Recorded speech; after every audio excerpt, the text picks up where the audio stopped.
आदरणीय सभापति जी,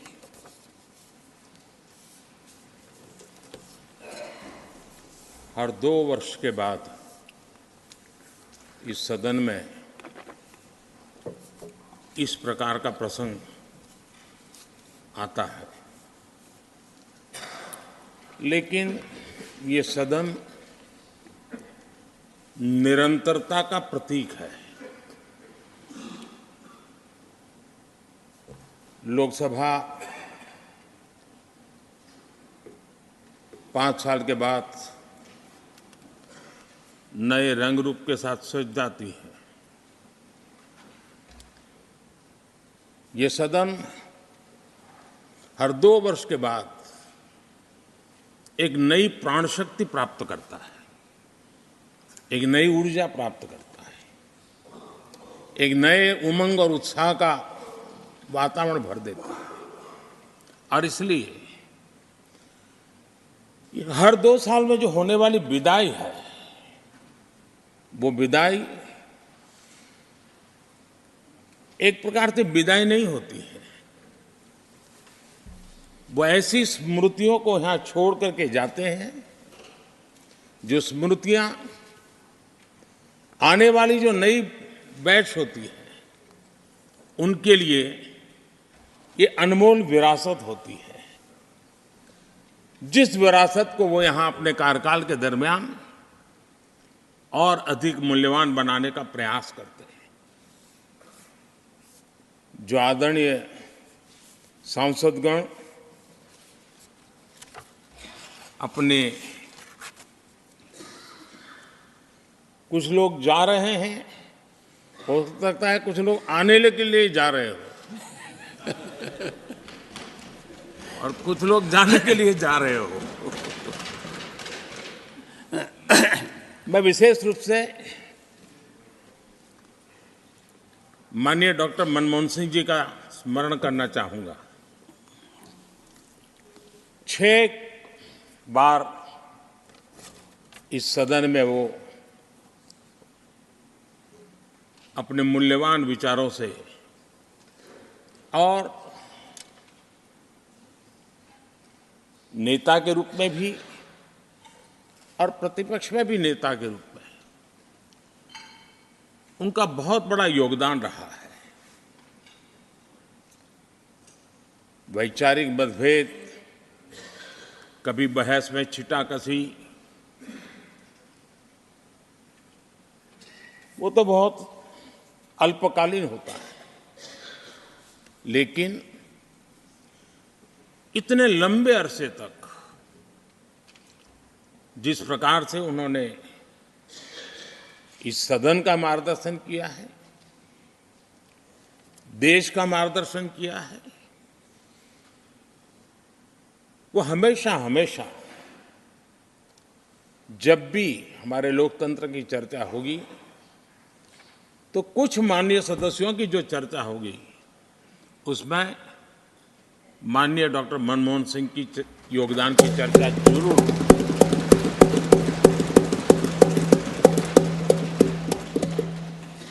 और मैं सभी सांसदों से, चाहे इस सदन में हो या उस सदन में हो, जो आज है वो शायद भविष्य में आने वाले हो, मैं उनसे जरूर कहूंगा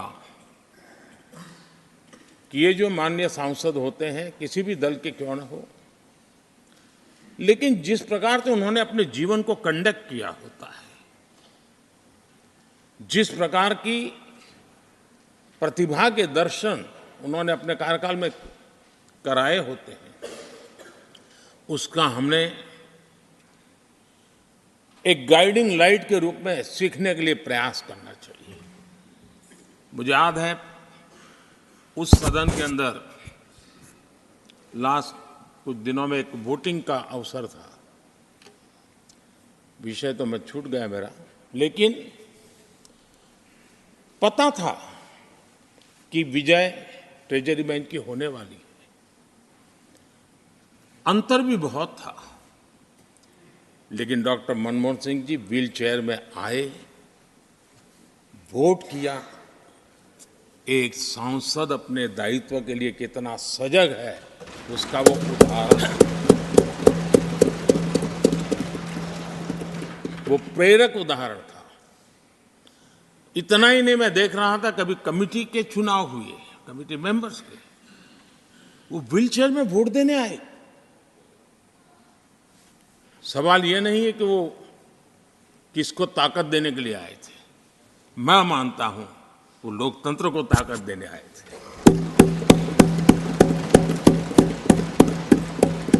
और इसलिए आज विशेष रूप से मैं उनके दीर्घायु के लिए हम सब की तरफ से प्रार्थना करता हूं। वे निरंतर हमारा मार्गदर्शन करते रहें, हमें प्रेरणा देते रहे। आदरणीय सभापति जी, जो हमारे साथी नए दायित्व की ओर आगे बढ़ रहे हैं, इस सीमित विस्तार से एक बड़े विस्तार की तरफ जा रहे हैं,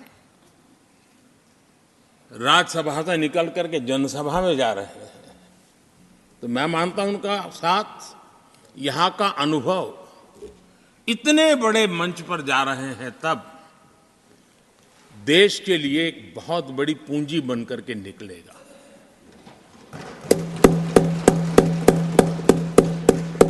किसी यूनिवर्सिटी में भी 3-4 साल के बाद एक नया व्यक्तित्व बाहर निकलता है। ये तो 6 साल की विविधताओं से भरी हुई है, अनुभव से घड़ी हुई एक ऐसी यूनिवर्सिटी है जहां 6 साल रहने के बाद कोई भी व्यक्ति ऐसा निखर करके निकलता है, ऐसा तेजस्वी बन करके जाता है, वो जहां भी रहता है, जिस भूमिका से रहता है, वो अवश्य हमारे कार्य को अधिक ताकतवर बनाएगा, राष्ट्र के काम को गति देने का सामर्थ्य देगा। ये जो माननीय सांसद जा रहे हैं, एक प्रकार से वो वैसे ग्रुप है जिनको दोनों सदन में रहने का, पुराने वाले संसद के भवन में भी और नए वाले संसद के भवन में भी उनको रहने का अवसर मिला।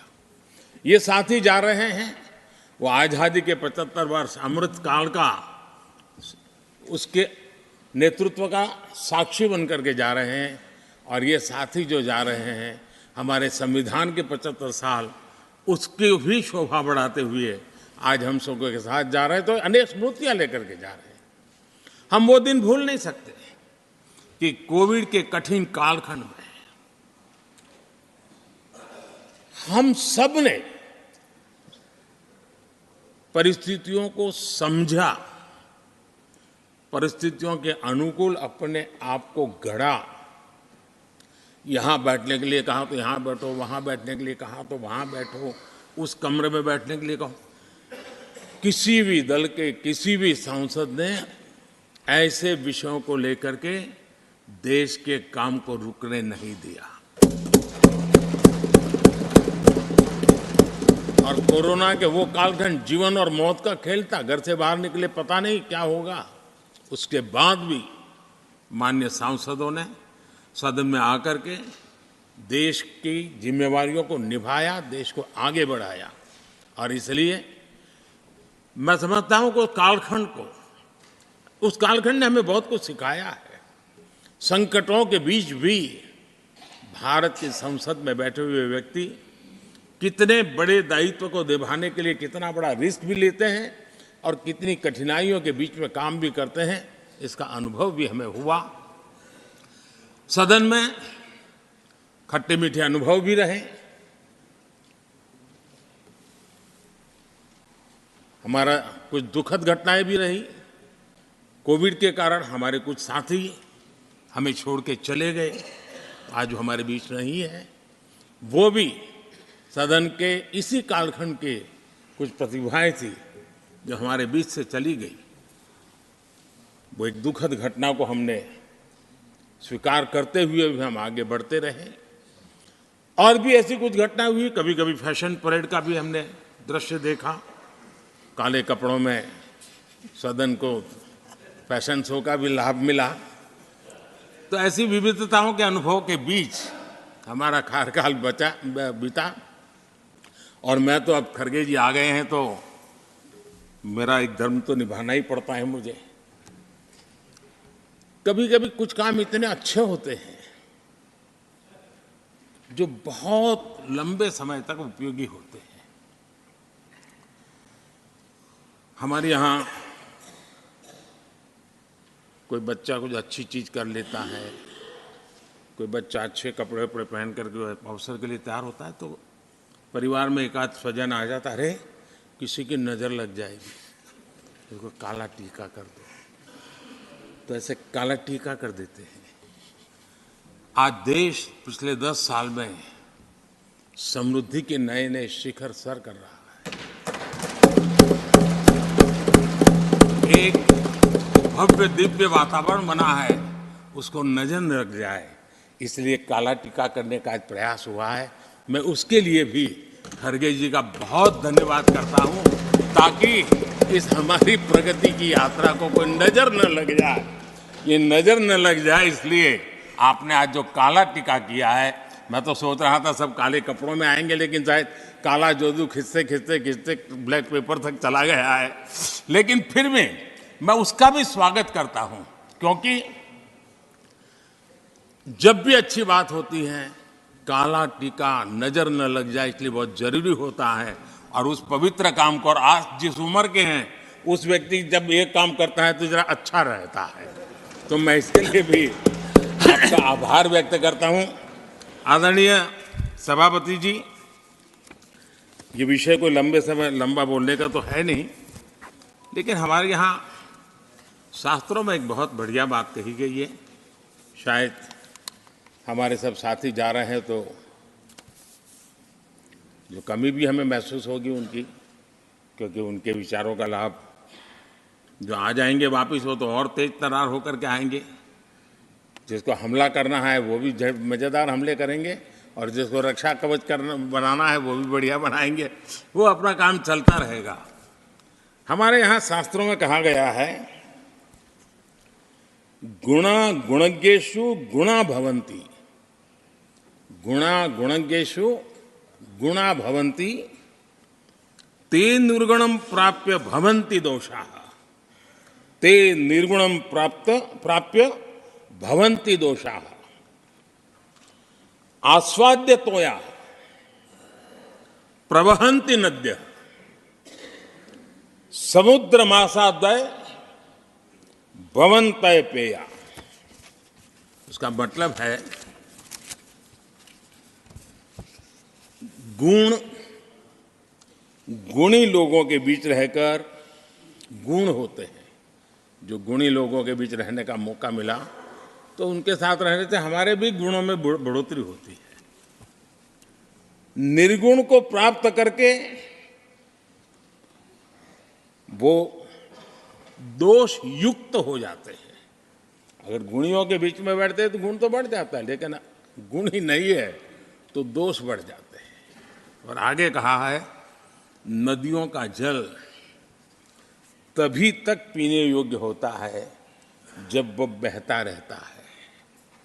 सदन में भी हर 2 साल के बाद नया प्रवाह आता है,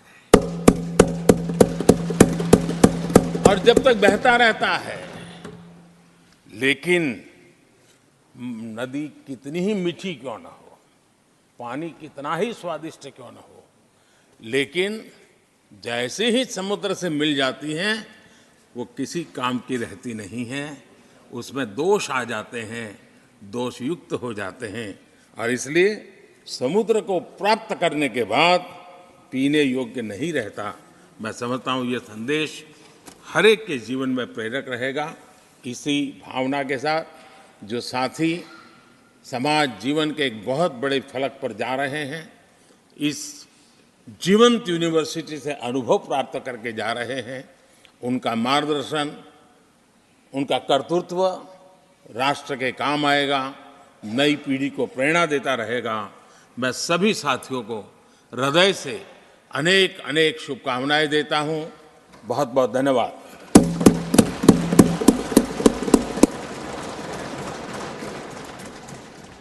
Honorable Leader of the Opposition.